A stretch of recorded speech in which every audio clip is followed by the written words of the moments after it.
The Taliax homeworld hung suspended in space, a sphere of emerald and sapphire that had once been the crown jewel of the seventh quadrant. Now it burned. Fleet Commander Dorovan Vrex watched from the command deck of his lone vessel as the Macrovian armada systematically demolished centuries of Taliax civilization. Orbital defense platforms collapsed in silent bursts of flame. Cities that had stood for millennia were reduced to ash in seconds. "We've lost contact with the southern continent," reported navigator Linalia. Her four-fingered hands trembled across the control panel. "The colony ships..." She couldn't finish the sentence. Vrex understood. The colony ships carrying the last million Taliax refugees had been their final hope. Now that hope was gone. "The transmission array is still functional," Communications Officer Pravik announced, his voice hollow. "We can still broadcast." "To whom?" Vrex asked bitterly. "The consortium abandoned us. The Galarid Federation claimed neutrality. Even the Kylosians, our supposed blood allies, refused our plea. What about the humans?" Linalia suggested quietly. The command deck fell silent. The humans. The newcomers. The unpredictables. 3 centuries since they'd emerged from their solar system, and the galactic community still didn't know what to make of them. Too aggressive for the pacifist alliances, too compassionate for the military coalitions, too unpredictable for the logic-based unions. "The humans have no stake in this conflict," Vrex said, but he was already calculating. "Their nearest outpost is 14 light cycles away. But they answer distress calls," Pravik said. "Always, it's part of their strange code." "They're primitives," objected Security Chief Mendrav. "Their technology can't match the Macrovians." Vrex watched another orbital platform disintegrate. "We have nothing to lose," he decided. "Send the distress call on all frequencies, tell them everything." As the transmission beamed across the void, Vrex prepared for death. The Macrovians had detected their ship and were closing in. Their leader, Grand Admiral Tokra, appeared on the main view screen, his scaled face split in a cruel smile. "Commander Vrex," Tokra's voice rasped, "witness the extinction of your kind. Your genetic patterns will be archived before deletion, a courtesy not usually extended to lesser species." Vrex stood tall. "Why?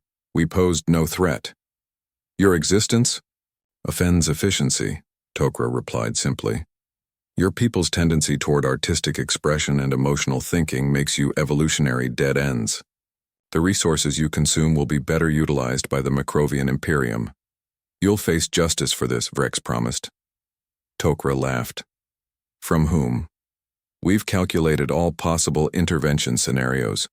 No race will challenge us for the sake of the Taliax." A proximity alarm blared. Vrex looked to his sensor officer in confusion. Multiple signatures emerging from subspace. The officer reported, stunned. "Hundreds of them." "Impossible," hissed Tokra. "What deception is this?" The view screen split to show a new feed. A human face appeared, bronze-skinned with unusual amber eyes and silver-streaked black hair. "This is Admiral Thaddeus Raven of the United Earth Fleet," the human announced. "We received your distress call. Hold position, Commander Vrex. Help has arrived." The Macrovian armada pivoted with military precision to face the newcomers.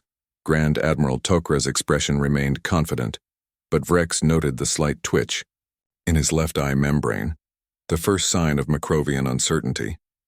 "Human vessels," Tokra addressed them. "This conflict does not concern your species. The Taliax extinction proceeds according to galactic efficiency protocols. Your interference violates 17 separate non-intervention statutes." Admiral Raven's face hardened.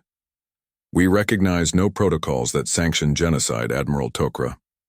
"You misunderstand your position," Tokra replied. "Our ships outnumber yours 3-1. Our technology surpasses yours by centuries. Retreat now, and we may overlook this transgression."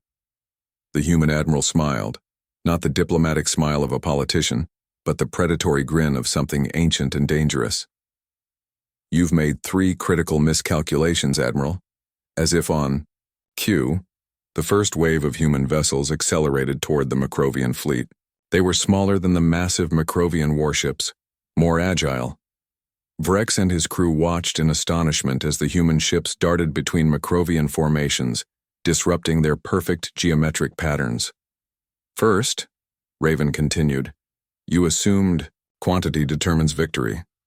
Humans have always understood that quality often trumps quantity.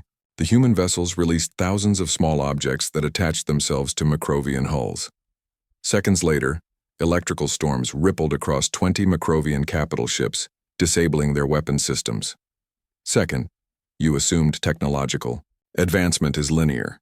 Humans excel at asymmetrical innovation, finding unexpected solutions to overwhelming odds. Tok'ra was barking orders now, his composure crumbling as a second wave of human ships emerged from behind Taliax's largest moon.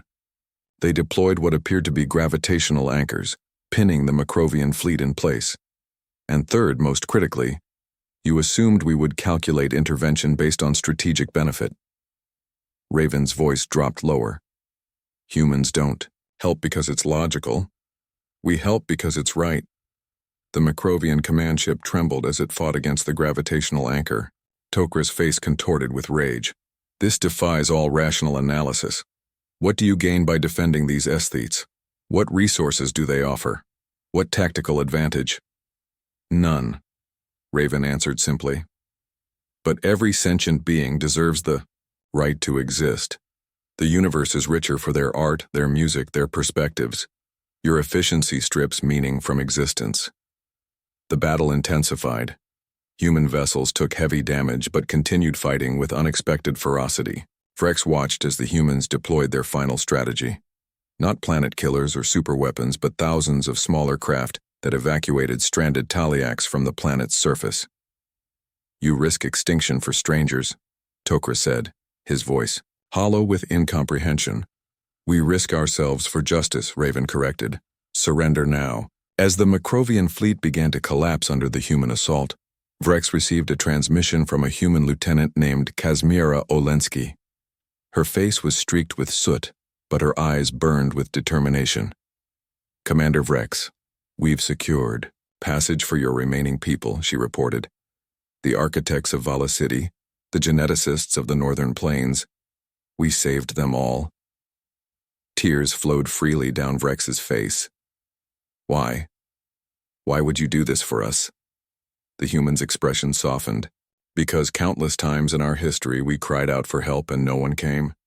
We swore that once we reached the stars we would answer every call we heard. 3 days later, as the defeated Macrovian remnants retreated to their territories, Vrex stood beside Admiral Raven on the observation deck of the human flagship. Below them, refugee ships prepared to depart for Earth colonies that had offered sanctuary. The Galactic Council is in uproar, Vrex noted. They say you've upset the balance of power. Raven nodded. Likely so. They don't understand your species' actions, neither do I fully. The human admiral gazed at the stars. Humanity learned long ago that civilization isn't measured by technological achievement or military might, but by how we treat the vulnerable. Our greatest strength isn't our weapons or ships. It's our capacity for compassion in a cold universe. Bowed his head. When they wrote our epitaph, they would have said, the Taliax created beauty, then perished. Now they will say, they cried for help, and humanity answered. And that, said Raven, makes all the difference.